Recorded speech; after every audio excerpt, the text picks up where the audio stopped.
There is a river in the darkest parts of the Ominira forest. They call it Abeni. It is a place where maps stop, a place where the old warnings begin. The water there is perfectly black. It does not reflect the sky. It does not flow with normal rain. It flows with the heavy, trapped souls of those who forgot to pay the price.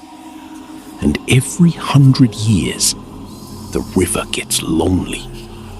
Every 100 years, the river demands a bride.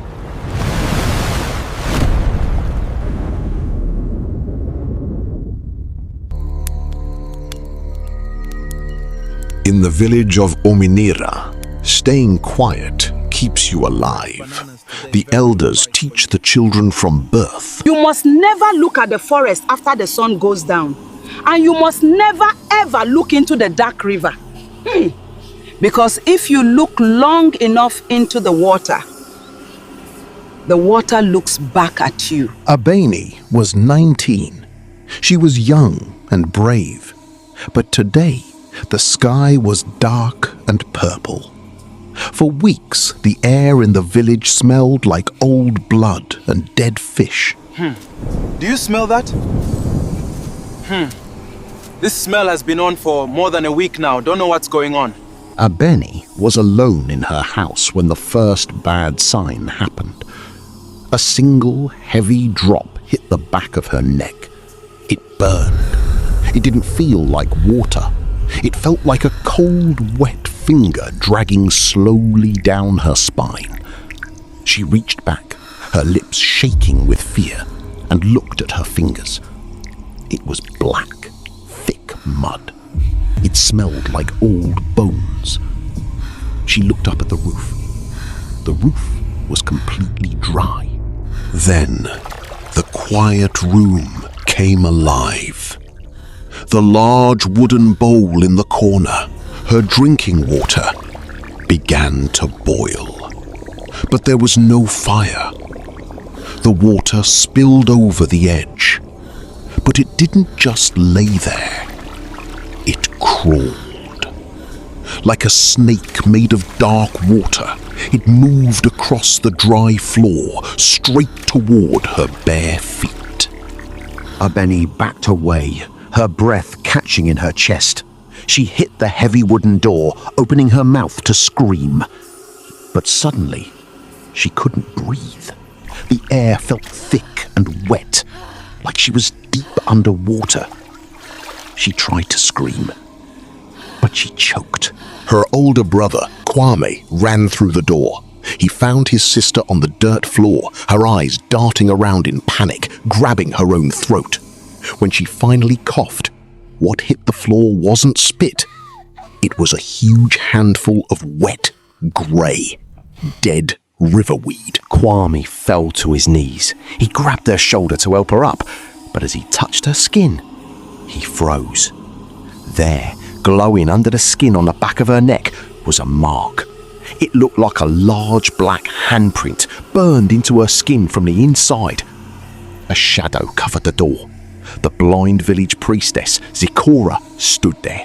Her white blind eyes stared right at the black mark she couldn't even see. The water has tasted her. The bride is chosen. Wrap her in the shells of the dead. Tonight, the river gets married. They did not treat her like family anymore. They treated her like a sickness. They stripped her clothes off and forced her into the wedding dress. It was a heavy, terrible dress made of dead hair and sharp, broken river shells. Every time she took a breath, the sharp shells cut into her skin. But her brother Kwame would not let his sister become food for a monster. He grabbed Abeni's trembling hand. "We are going to the mountains," he whispered. "The river cannot climb up there." They ran into the pitch-black jungle. But the river is not just water. It is a god, and it has eyes everywhere. As they ran, the forest itself turned against them. The trees began to cry. A freezing, terrible-smelling fog swallowed them. The hard dirt under their feet melted into a deep swamp of black mud that pulled them down.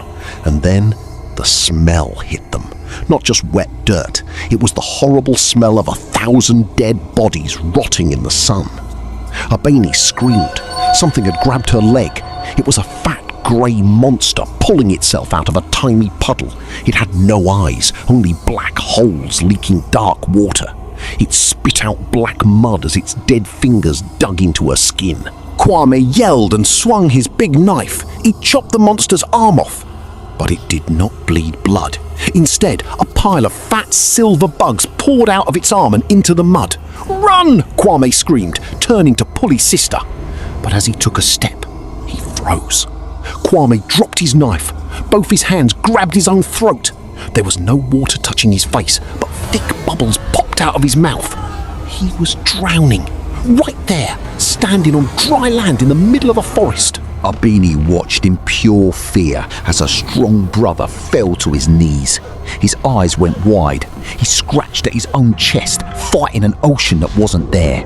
In just a few seconds, he fell face first into the black mud, dead.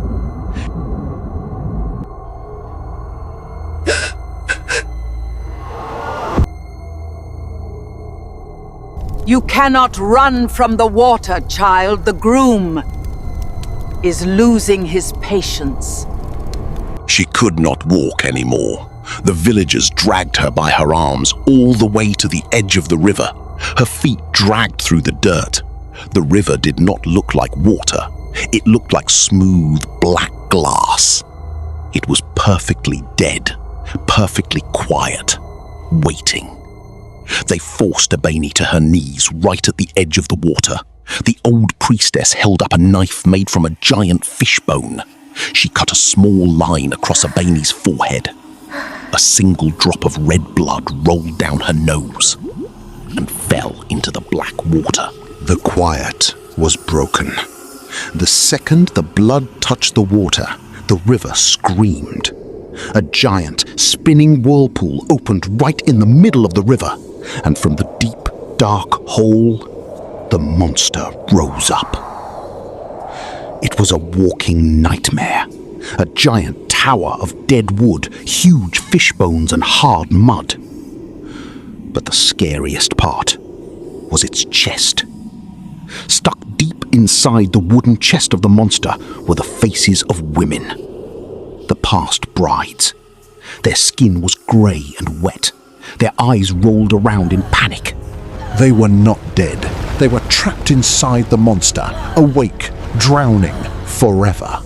The monster moved toward the land. Thick, freezing arms made of black water shot out and wrapped tightly around Abeni's waist and throat. Abeni screamed. She dug her bare fingers deep into the mud, fighting for her life. Black mud pushed deep under her fingernails as she clawed at the earth. Her fingernails ripped off, leaving bright red blood in the dirt. The villagers did not blink. They only chanted louder. With a wet, sick cracking sound, the monster pulled her. She hit the freezing water. The monster opened a giant mouth made of sharp river stones, and she was pulled right into the center of its chest. The black water splashed high into the air, spinning fast, and then it swallowed them both. The village went to sleep, believing the price was paid. But deep in the freezing water, Abeni did not die. Filled with the endless pain of the brides trapped before her, she is angry, and she is learning to control the dark current. And she won't wait 100 years for revenge.